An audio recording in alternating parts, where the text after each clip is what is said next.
I ended lecture 12, the last proper lecture in this series, by showing this fan-shaped painting.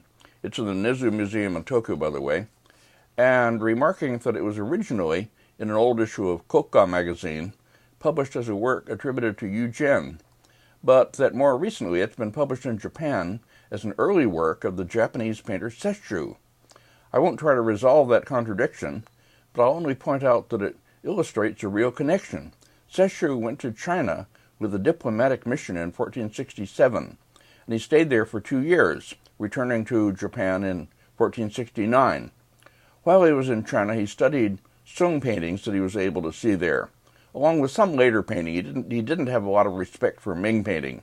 He names one artist, as I remember. Nobody can even identify him, whom he really admired. But anyway, he came back to Japan, able to make quite fine imitations of Sung styles, the styles of Ma Yuan and Xiaogui, styles of Eugen, and others. Before I go on to that, however, let me just make the comment. Here's two works by the Ming Dynasty artist, 15th century artist Dai Jin, worked in the Academy, famous artist of the time. We'll discuss at great length in my book on early and middle Ming painting, Parting at the Shore. Okay, anyway, but apart from that, this picture is in the picture at the left is in the Shanghai Museum, and it's a Dai Jin work with an inscription in the sky by Dongxi Chang. Anyway, leaving that aside, this is about as close as anybody in Ming China comes to continuing the Southern Sung ink-monochrome landscape style, mist among the trees and houses among the trees and so on. In other words, Dai Jin, a major artist like this, could do it, but it was not at all popular. And it's very hard to find. You cannot find much continuation, or really any serious continuation of this kind of Southern Sung ink monochrome landscape in China, in the Yuan or early Ming. It was supplanted by very different kinds of painting, as represented by the Dai Jin painting on the right, in which the forms are large and prominent and equal in value over the whole painting. Not much sense of real space, not much sense of real distance, and strongly locked together. Okay, I won't go into all that, but anyway, something very different. So it can scarcely be said to be continued in China at all. On the other hand, next please, in Japan, Sesshu and his followers created a quite wonderful school of ink painting, suiboku in Japanese, based on his studies in China. When he came back, for a while he was painting in a style closely dependent on what he had seen and studied in China and what he had brought back, sketches or copies. And then he moved from that into styles more his own. Okay, here is one leaf from a landscape album by Sesshu, which for some reason I've never understood has been ignored by Sesshu scholars and by everybody. It's reproduced in an old, very fine reproduction book from which these slides are made. The collection is known, the album is known, but for some reason they choose to ignore it. Other leaves are in the style of Xiaogui and Ma Yuan, and indicate how closely Sesshu was able to imitate these Southern Sung painters when he came back from China. This one is obviously in the style of Eugen, and has the people in a boat in the left here, and the ragged shoreline and rough strokes of dark ink indicating the rocks and trees and a hill up above, and then houses here at the lower right. And here, just a moment, here another painting of in the same album by Sesshu.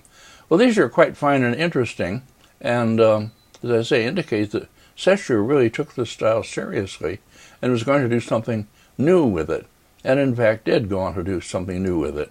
Here, this is a painting I think owned by a dealer in Japan, Sesshu. Somebody in the boat very simply represented trees on the shore and houses and so on. Signed work of Sesshu with his seal. This is still close to the Eugen manner, but then as he goes on, he departs from it. This is from a painting by Sesshu, I believe either Cleveland or Seattle, I think. Anyway, bought by Sherman Lee, and I think a reliable work of Sesshu. with houses and fishermen and trees on the bluff and the distant hill. Okay, quite fine. And then here, next. Now then, when we come to this one, this is a detail of the lower part of a very famous painting. This is the great Sesshu Haboku landscape in the Tokyo National Museum, dated 1495. It's national treasure, and should be. A long inscription at the top. He went to China, as I say, and came back claiming he found no Chinese artist there he really could learn much from. He names one of them who nobody's ever identified, but basically he just didn't learn from artists. He did learn a lot, however, from paintings. And he came back, and then, after a time of imitating it fairly directly, he went on to turn it into a new style, and a specifically Japanese style. Now, what we mean by saying Japanese is a big problem, and it's one that I've been occupied with throughout much of my career. I've written and lectured a lot on it. On my website, CLP, Cahill Lectures and Papers number 120, about Sesshu and Sesson, has a long section on it, and other things of that sort. How his transformation of the Chinese splashed ink manner can be read as a Japanization of the style. Okay, the next detail. As you can see, he puts more emphasis on the brushstroke right on the surface, not as particularly evocative, but as somehow powerful and interesting in itself. Or here, the lower part with the house and the flag and the two people in the boat. Okay, this is quite a wonderful painting, and as I say, moving into a whole school of Japanized or Japanese ink monochrome landscape, suiboku. Okay, that's beyond our subject, certainly, and I put it on only to show that where the Chinese, for whatever reason, did not continue this style or develop from it in their painting, the Japanese did. They took it up. I was using this as an example of why the Chinese have a certain habit of doing something marvelously well and then stopping. I gave several examples of that. Okay, and where it is taken up by others. The next, please. Two paintings from Korea from the 15th, 16th century. And I do not know much about Korean painting, and I'm not going to try to talk about it. But in a paper I gave last October, I was suggesting that Korean masters of this period may very well have should be credited more than they have been as continuing the Southern Sung, Maoyuan and so forth, Maoyuan, Shaogui, and other landscape styles. And our writers on them have tended to emphasize more their relationship to Ming painting, whereas I think that what might be credited instead is what they have learned from Southern Sung painting and continue in a way that is similar to suiboku painting in Japan. Well, this paper of mine had rather the wrong response. It was seen as or taken as a criticism of two very fine elder scholars who are good old friends, one of them a student of mine, who, for their not having recognized what I was now preaching. I didn't mean that at all. I have the greatest respect for them, and I was only suggesting kind of new area of pursuit. In talking about Sesshu in China, I forgot that he did name one identifiable Chinese artist of his time whom he admired. This was the Zhou schoolmaster Li Zai, whose landscape in the Tokyo National Museum is now on screen. And, change please, he paints a few works as a kind of overseas Zhou schoolmaster, like these four landscapes of the seasons. But he doesn't continue as that. Instead, he continues in the direction that I take to be the creation of a specifically Japanese style. Sesshu's work is followed by a great development of ink monochrome painting, including landscape and misty scenes in Japan. I put on to represent them two screens by Hasegawa Tohaku, born 1539, died in 1610, who admired Sesshu and studied with one of his disciples, but who also studied Chinese paintings that he was able to see and learn from. The screens at top are obviously inspired by the two side pieces of Muchi's great Daitokuji triptych, At the left, the bamboo grove and crane without the crane. And at the right, the mother gibbon and child with the father, one assumes the father, added. Below are Tohaku's great screens of pine trees and mist, one of the masterworks of Japanese painting and one of the most evocative and moving paintings in all of world art. I remember very well coming upon a row of pines while climbing in Huangshan that reminded me of Tohaku's screens. And I not only photographed them, but waited for more fog to come in and envelop them so I could capture this image to put beside the Tohaku screens, as I'm doing now. Now, to consider further this art historically crucial Chinese renunciation, or so I would take it to be, of a great tradition of ink-monochrome landscape from the Song that could have been carried on in the Yuan but wasn't, I'll go back to look briefly at what did happen in Chinese painting of the early and later Yuan period. About this great change in direction that Chinese painting goes through during and after this dynastic transition, the conventional narrative, which you'll find in my books and others, and which I still believe in, puts the emphasis on a kind of takeover of Chinese painting by the literati artists and critics. Their attempt to do that had begun already in the late Northern Song. In the early Yuan, conditions allowed them to achieve it, and they held that dominance for the rest of Chinese painting history, in large part because they, so to speak, controlled the press. All the critical and theoretical writing was, by definition more or less, done by them, because they were the literati, the only ones able to write such materials and have them read extensively by others. Other forces had no voice, so to speak. And the great and awful Chinese habit of suppressing dissident voices pretty much won out through history.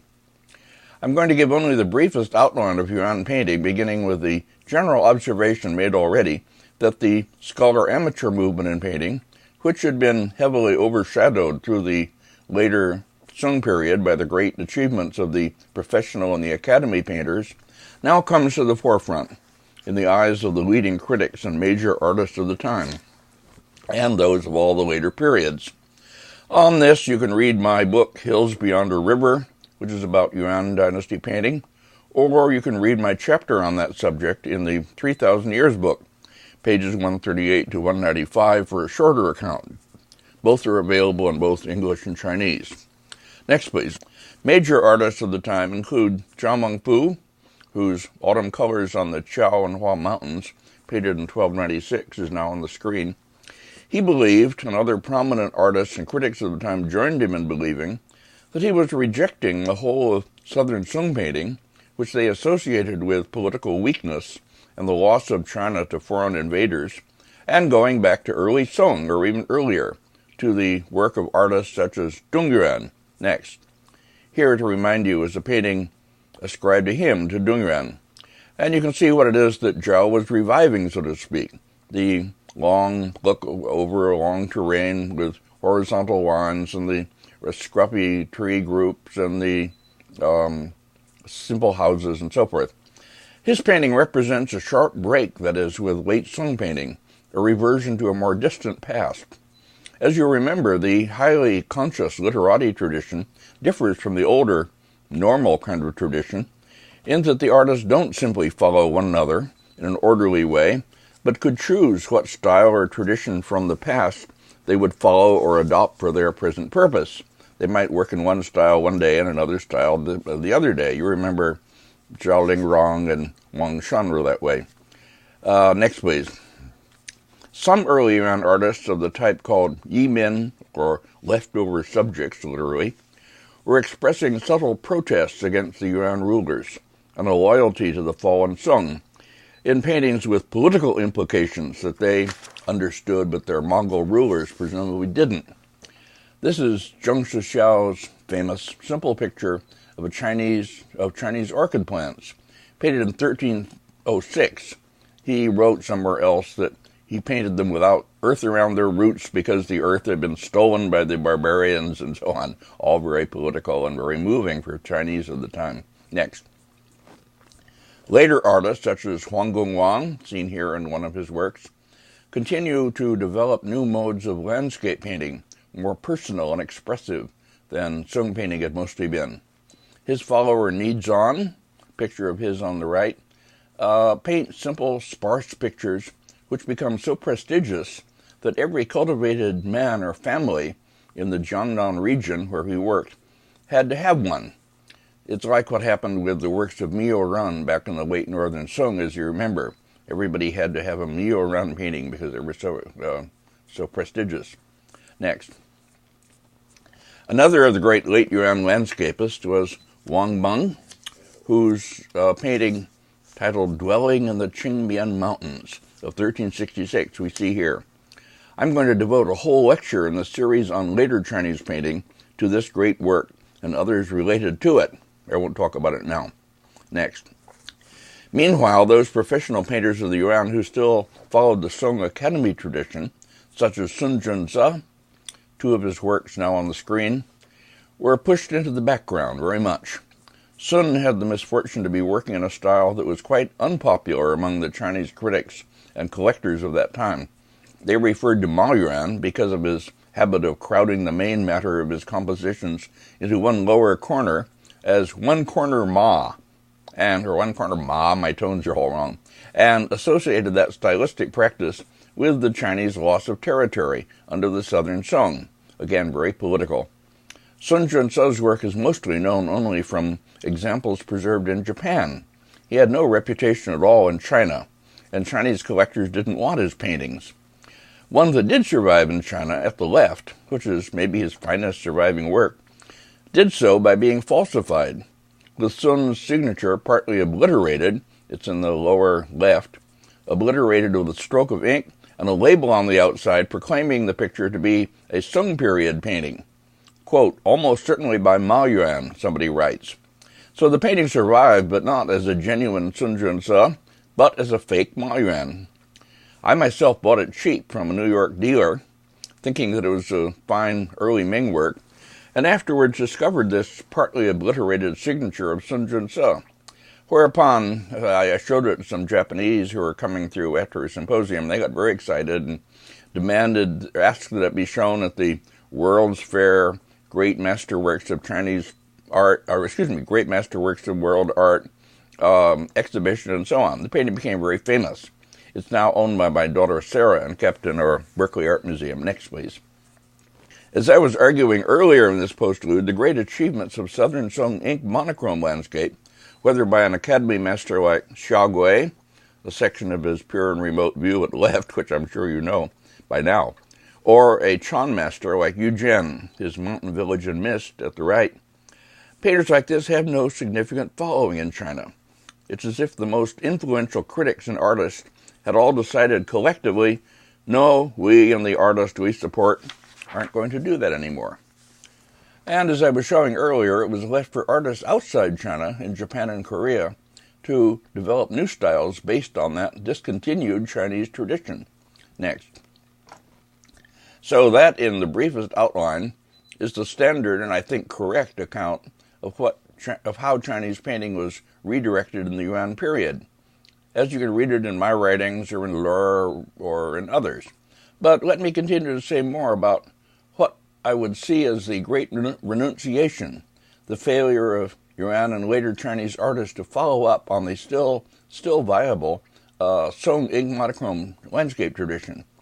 In my recent writings and lectures, for instance in the paper I presented at a symposium in Seoul, Korea last October, I think that's a photograph of me there on the left, which symposium I referred to earlier.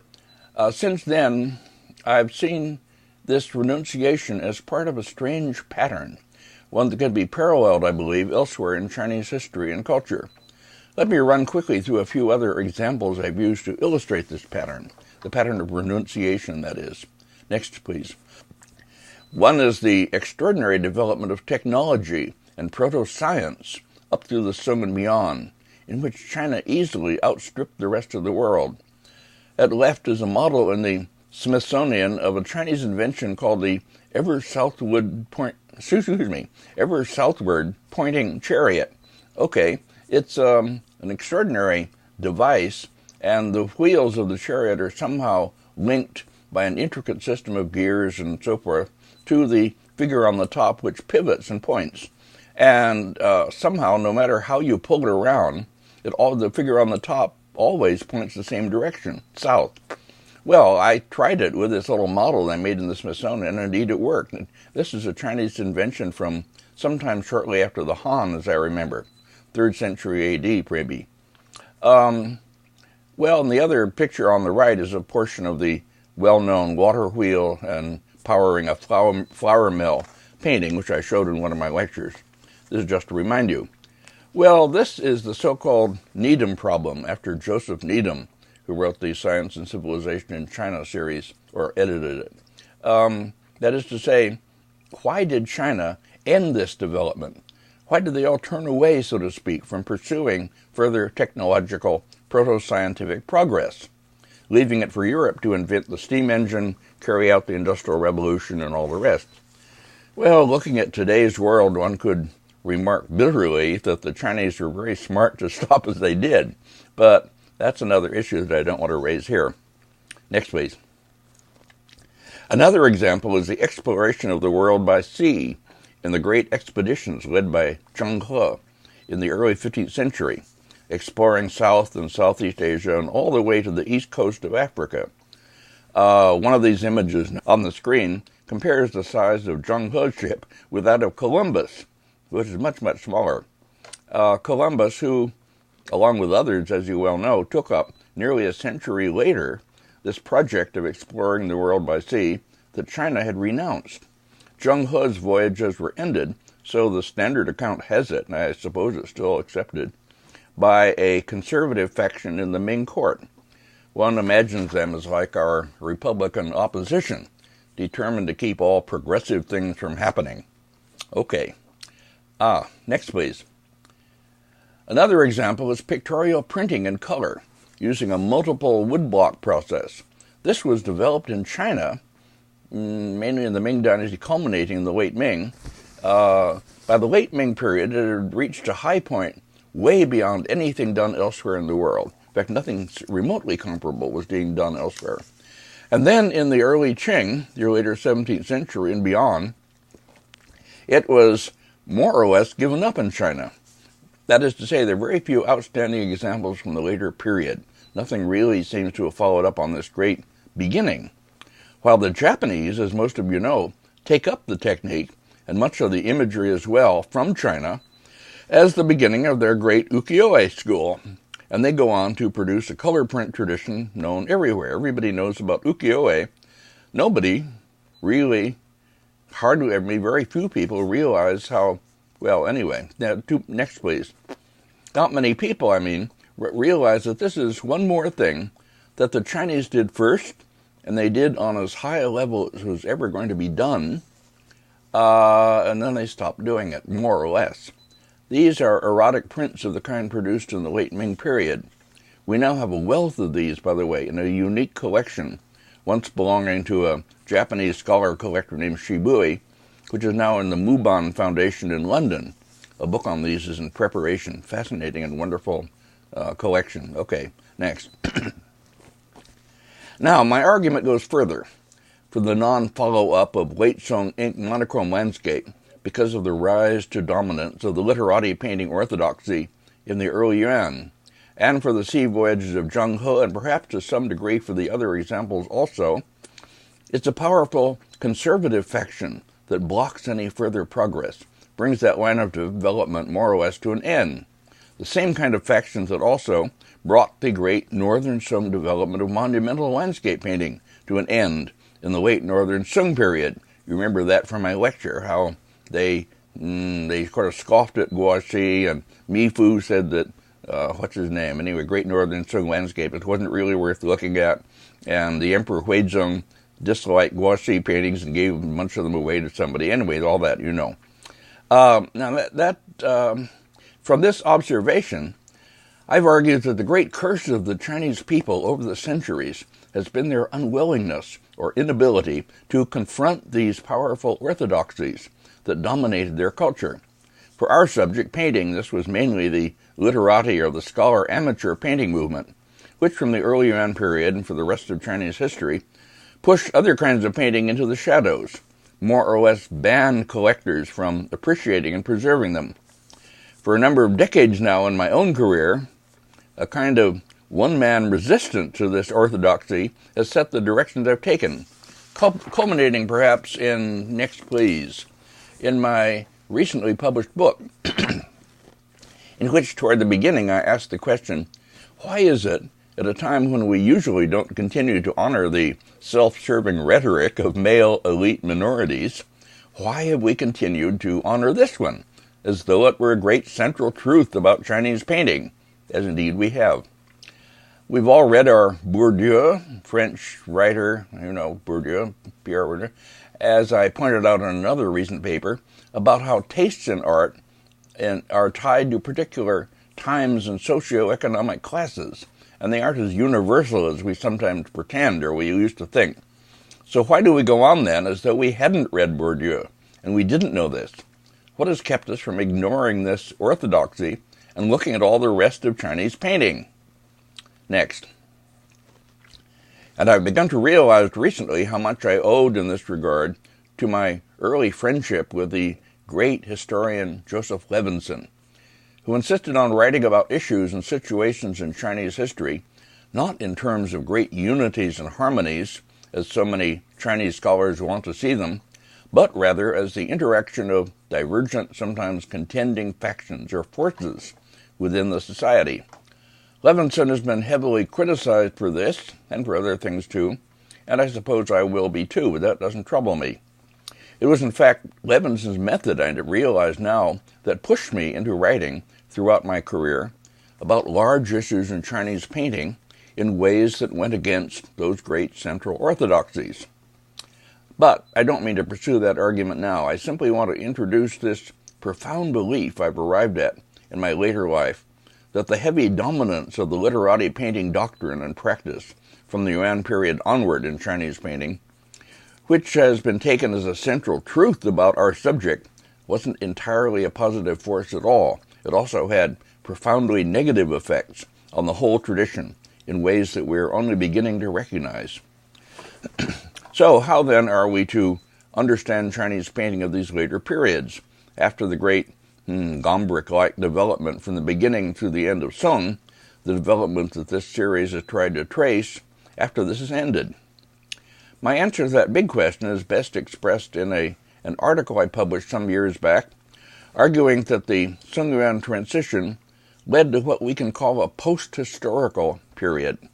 This article is listed in the readings, by the way, under the title, Some Thoughts on the History and Post-History of Chinese Painting, with responses by Jerome Silbergelt and Robert Harris.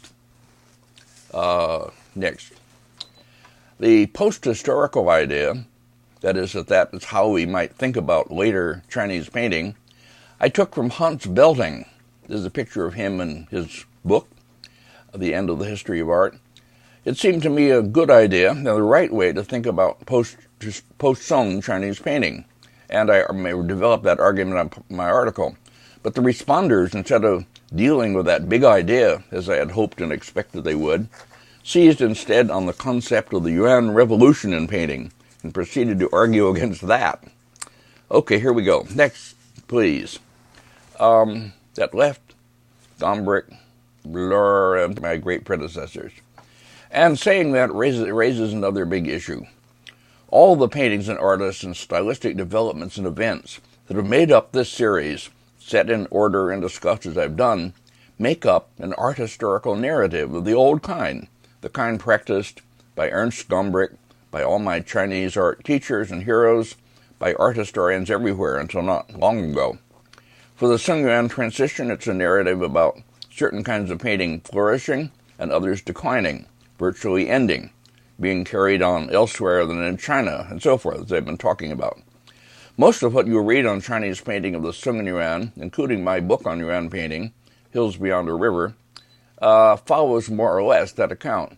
But some of the leading figures in a younger generation of Chinese art specialists, including Jerome Silbergelt and Richard Vinograd in this picture, as I've said long ago, my student now, one of the leading figures in our field, these people, following a large trend in their field and art historical studies generally, refuse to accept these as clear patterns, as quasi-events.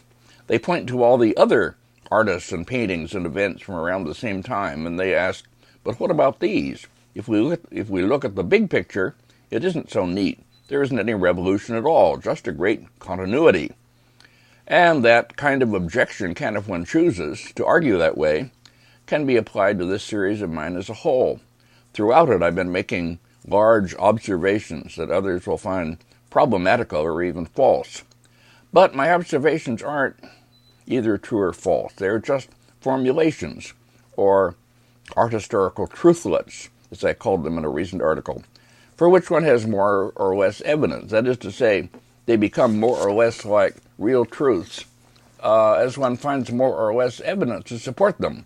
It isn't that all of them are equally true. Some have good support and things we can read and document, others don't. Okay, I say that mine do and therefore, okay. But in any case, there are not really historical events like the fall of the Sung dynasty and the beginning of the Yuan. Next, please.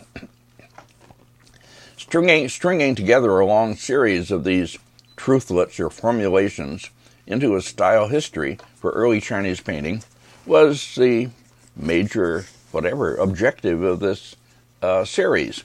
What I've said about the ascendancy of Literati painting to dominance in the early Yuan period, with Sung Academy-style painting falling into secondary or even minor importance, or about how Chan painting has been preserved almost entirely in Japan and not in China, or about there even being a category we can call Chan painting, all these belong to the kind of art history that I've been touting and practicing in these lectures, based loosely, as I've said, on the model of Ernst Gombrich, but also in a broader sense on the kind of art history I learned from Luhr and others, and I've been practicing throughout my career. Next. In this series, I've also been making judgments, as best I could, about authenticity, dating, quality. We're going to have a separate postlude following this one on matters of authenticity and dating. So I won't say anything about that now. But as for quality, that's a huge subject, and I don't want to venture onto it now. I'll attempt that again in a future lecture. Next, please. The principles I believe in, though, about how a work of art achieves its effect, about quality in art and all the rest, are based in my early readings and some lectures by my teachers. They include, beside the ones I've talked about a lot already, the philosophers Suzanne Langer and Abraham Kaplan, now on screen. I'll try to outline what I learned from them in a future lecture. For now, I'll only say that if we construct an art history from Sung into Yuan using these criteria, as my predecessors tried to do, and as I've tried myself to do, we come out, I believe, with something that can properly be called a revolution. That is to say, a sweeping, decisive change. To dissolve that or discredit it, one has to give up these principles about how a good art history should be constructed, Gombrich, Luhr, and all the others, as I'm totally unwilling to do and passionately opposed to doing. It's a good time for us to pause and consider how Ma Yuan, Xiaogui, and other late Sung masters stand at the end, one could argue, of a long Gombrichian quasi-progress toward greater lifelikeness, or truth to nature, all the rest. The whole representational project can be seen as culminating and winding down. Ma Yuan and his contemporary Xiaogui in some ways bring it to new heights, in other ways departing from it. Ma Yuan's son Ma Lin carries it, one might say, a bit over the edge.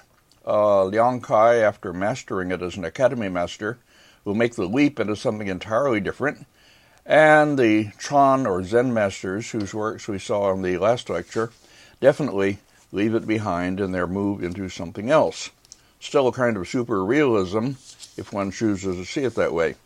Okay, next. I've been, or I've tried to be, heavily positive in my treatments and evaluations of the Southern Sung Academy masters, as well as some of their contemporaries outside the Academy, feeling that their achievements have been seriously undervalued for a long time now, and that I myself bear some responsibility for this by having introduced and promoted the theory and practice of Literati painting early in my career. Now I am arguing in a quite different direction, and I sense the spirit of the late C.C. Wang admonishing me from the afterlife. Didn't I teach you that you don't look at the scenery, you look at the brushwork? And so on. And still living colleagues reminding me that Xingsi, or formlikeness, has been rejected in China as a reason for admiring paintings ever since the early Yuan period, when it was placed last in a descending series of criteria for judging a painting. And I've watched over my long career a kind of corresponding movement in the production and evaluation of painting in our own society, in which good representation has largely disappeared as a basis for judging a painting or an artist. I expect that I'll be jumped on then for writing enthusiastically about the representational kinds of Chinese painting as opposed to the anti-representational brushworky kinds, ending up with my present passionate argument for a reevaluation of the achievements of the Southern Sung Academy masters. Next. One of the reasons Ernst Gombrich was heavily criticized in his late years and more or less ostracized from the art history community was his discomfort in dealing with contemporary Western art and with that post-representational kind of art generally. How could anybody with such backward ideas be taken seriously? Next. Well, let me point out before going on something that's obvious but seldom noted, and that is there's a certain hypocrisy in that kind of argument. It's true enough that an exhibition of major works by Andy Warhol or Ai Weiwei or whoever will draw huge crowds. But what do we see when we're there? We think, oh yes, that one, the Brillo box, or there's the Marilyn Monroe poster. Or we look at the pile of ceramic pellets in the middle of the gallery. Originally scattered all over so people would walk on them, but they produced a dust that was bad for the lungs. They had to be swept up into a pile. Anyway, Ai Weiwei's work. And then we move on quickly to look for some new visual stimulus, some new clever idea masquerading as art, maybe a sheep or a shark pickled in formaldehyde. Anyway, and the same is more or less true of shows of most of the abstract expressionists or minimalists and the rest of them, of performance art and so on. Of course, I would make a few exceptions, personal exceptions. The Willem de Kooning retrospective that's now on at MoMA would certainly hold me for a while, a long time maybe. But he's still playing with representation, playing games with representation, one might say. On the other hand, if we could have a whole major exhibition of one of those few artists who were, among other things, transcendentally great picture makers, the great representational artists, and I mean painters such as Rembrandt and Vermeer, Velasquez, Caravaggio, Da Vinci, Degas, people would flock to see them and would stand entranced, even transfixed for long periods in front of their paintings. I remember taking a seminar of students, including some from Japan and China, to the Metropolitan Museum of Art of New York, and how they clustered in front of the great Vermeer paintings and could scarcely be persuaded to move on. Next. I can anticipate some reactions to all this. Old Cahill has finally turned senile. He's arguing for good representation as a criterion of quality in Chinese painting. Poor old guy. And to that I have a simple response. Poor younger guys. You're missing or ignoring some of the most rewarding aspects of Chinese painting. And you're missing them because of a failure of patience. The patience that would allow you to stand or sit looking at the great Southern Sung Academy-style painting for a long time. I've tried my best to recreate that experience, even to expand on it, in the visuals of my lecture series. For instance, in putting a detail from one of Ma Yuan's flower paintings, as seen here, beside a photo of a real blossoming twig, and saying, at some length, saying, "Look, they look alike." Simple point, but not often enough made. And that's largely because of a kind of ban on making this kind of comparison and this kind of point in art historical writing and lecturing. The next, please. Ma Yuan and the others, let me say once more, were doing much more than realistic or naturalistic depiction, of course. But what that something more was is harder to define. I've tried to deal with that big question in the first chapter of my book, The Lyric Journey, Poetic Painting in China and Japan, which is still in print, I think, in its original English version, and it's soon going to appear also in a Chinese translation, made largely by my good friend Hong Zai-Xin. So I recommend that you read that first chapter for my attempt to define what the best Southern Song Academy masters were doing besides representing the world with faithful and loving care and transcendental technique. Next, please. I could easily carry that argument into the later periods and show kinds of strongly representational painting that have been neglected, virtually banished from serious consideration by Chinese painting specialists, but which I've made the subject of much of my own recent writing. As an example, this painting, which I knew only from an old photograph and reproduced in black and white near the beginning of the last chapter of my recent book on what I call vernacular painting. More recently, the painting itself has turned up and has been acquired by our Berkeley Art Museum. It will appear in the exhibition that Julia White and I are working on, exhibition of May Run or Beautiful Women painting. Next.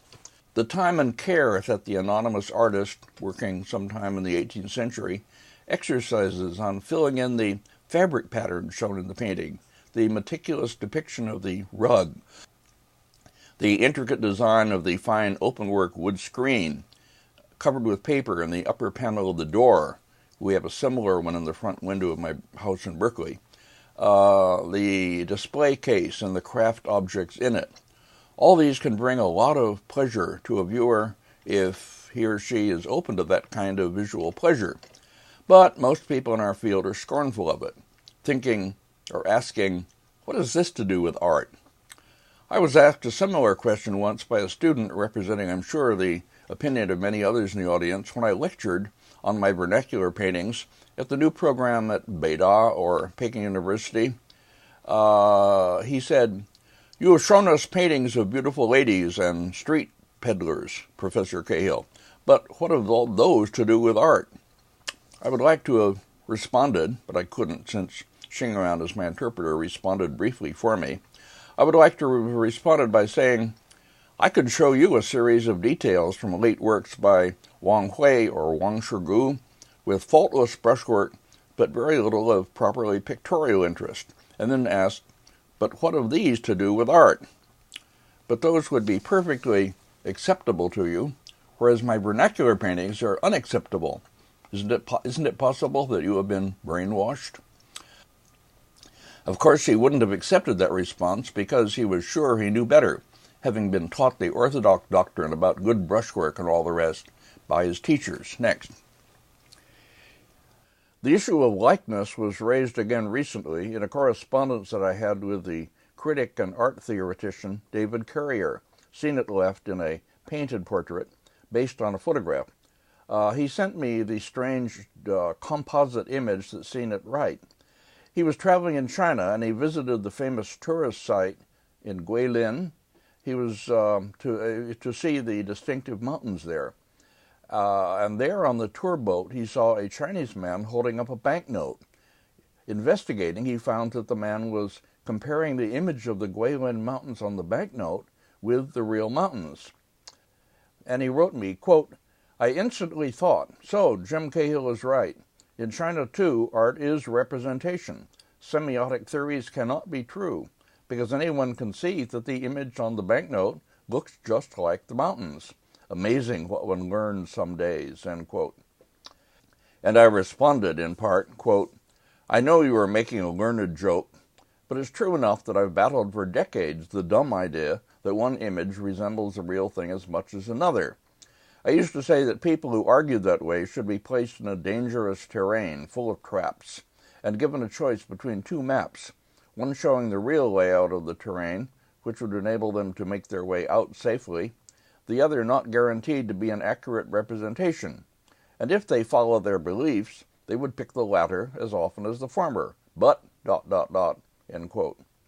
And further, quote, "Semioticians will say, but it's only because you've been brainwashed by resemblance people, and you see two conventional signs for the same thing, and you think they look alike. They always have an answer, but they are nonetheless wrong, as you say." End quote. When I asked David for a photograph of himself to show here, he sent me the painting it left by a young Italian artist based on a photo, and I responded, quote, "I needn't point out that sending me this instead of a photograph in itself implies a belief in real, not just conventional or semiotic, resemblance, according to which the one couldn't really substitute for the other." End quote. I should add that this issue and the implications of the semiotic theory have occupied me throughout my teaching career, and I used to do lots of reading and talking with my students about how some of these new ideas, especially semiotics, might be applied to Chinese painting studies. I have an old talk on that still preserved somewhere. Here I am in the picture in the University Art Museum with a group of my best students in what must have been a birthday celebration next. As early as the 1970s, when my students and I were preparing the Restless Landscape exhibition and catalog on late Ming painting, we were noting the significance of the ways in which the Chinese responded to the European paintings and prints being brought in by the Jesuits at that time. How Chinese viewers responded in wonderment, seeing them as astonishingly lifelike, quote, "like images in a mirror," end quote. If the semiotics people were right, they should not have reacted so enthusiastically or in that way, since the representational conventions used in these foreign pictures were completely unfamiliar to them and shouldn't have worked so effectively on their vision. Next. But in later years, at the height of the big theory, some of the smartest and best grad students in the department were so persuaded by the new theoretical positions that they tried to persuade me. I think of two of them in particular, neither of them properly my student, but who, as I've related in earlier lectures, were seated in the middle of the front row when I gave one of my main Chinese painting courses. One is Kay Cashman Cahill, who became my daughter-in-law by marrying my son Nicholas, became the mother of 5 wonderful grandchildren. She's one of the smartest and generally most admirable people I've known, and I could do a whole lecture on her, and I should. And the other is Joseph Kerner, who almost became my son-in-law. He and Sarah were together for 2 years, having met on one of my outings with students to the seashore at Point Reyes. They almost married, but decided in the end not to, and they both married other people. Joseph went on to become a Harvard professor. Anyway, they both argued with me about this matter of resemblance. I listened to them as always, but I felt in the end that this whole matter of there being no such thing as degrees of lifelikeness, since all representations were equally made up of signs or conventions, a belief that they firmly held and argued for, that this belongs, as I used to say, in the realm of cloud cuckoo land. It belongs, that is, to that category of highly sophisticated nonsense, of the kind that is accepted for a time by some of the very best people, but gives way in the end to a return to reality and common sense. I've watched quite a number of these big theories, many of them by French deep thinkers, rise and fall during my long decades of watching, just as I've watched fashions in music composition and artistic creation rise and decline, each of them claiming at its height to be installed in human culture forever. This is the way it's going to be from now on, period, they say. Thank God they weren't right, and they aren't right. Next. Let me add finally that my colleague Dick Barnhart gave a paper in the 2005 symposium at Princeton to celebrate the retirement of his teacher, Wen Fong, a paper titled The Sung Experiment with Mimesis, mimesis being still another term for likeness, verisimilitude, xingsi, and so on, all the rest. And his paper was promptly jumped on by the usual people for the usual phony reasons. Dick and I haven't always seen eye to eye on big issues, but on this occasion I sided with him and spoke up in defense of his argument in his paper. This paper will be published, so you can read it, in the forthcoming volume of essays from that symposium, along with others, including one by myself titled, the symposium volume will be titled, Bridges to Heaven Essays on East Asian Art in honor of Professor 1C Fong. I recommend that you read that. And with that recommendation, I end this long, argumentative insert into my postlude, and I return to its proper conclusion. Before going on to my finale, however, I want to insert a brief tribute to another of my great teachers, Peter Budberg. A photo of him is now on screen. I'll talk about Budberg at length another time. For now, I'll say only that all of us who studied with him in the old Oriental Languages department at UC Berkeley that he chaired for many years, in my case this was in the 1940s, all of us think of him as the greatest person we ever studied with. And all who didn't study with him, who know him only from his sparse published writings, wonder why. Budberg wrote that the proper concern of the scholar is, quote, the meditative treasuring up of knowledge, the unwearying pursuit of wisdom, and the timeless instruction of others, end quote. I'll end this postlude, and in a sense the entire series, by reading some words, not by myself, but words that sum up a deep belief of mine in language better than I'm capable of. I always told my students that the work of the art historian, or any cultural historian, if it's properly done, is no less creative than the work of an artist. The words that I'll quote are by E.M. Forster, a favorite writer of mine, and are from his essay, Does Culture Matter? In 1994, when I repeated in Berkeley the Getty lectures I had delivered at USC, a grad student of mine named Kendall Brown gave me a very generous introduction, which ended with this quotation, so I thank him again for bringing it once more to my attention. Okay, Forster, E.M. Forster, writes this, quote, the higher cultures rather resemble religion in that it is impossible to enjoy them without trying to hand them on. The appreciator of an aesthetic achievement becomes, in his way, an artist. He cannot rest without communicating what has been communicated to him. This passing on impulse takes various forms, some of them merely educational, others merely critical. But it is essentially a glow from the central fire. What is needed in the cultural gospel is to let one's light shine, so that men's curiosity is aroused, and they ask why Sophocles, Velasquez, Henry James should cause such disproportionate pleasure. Bring out the enjoyment. Our chief job is to enjoy ourselves and not to lose heart and to spread culture. Because certain things seem to us unique and priceless, and, as it were, push us out into the world on their service. Works of art do have this particular pushful quality. The excitement that attended their creation hangs about them and makes minor artists out of those who have felt their power. End quote. So, next.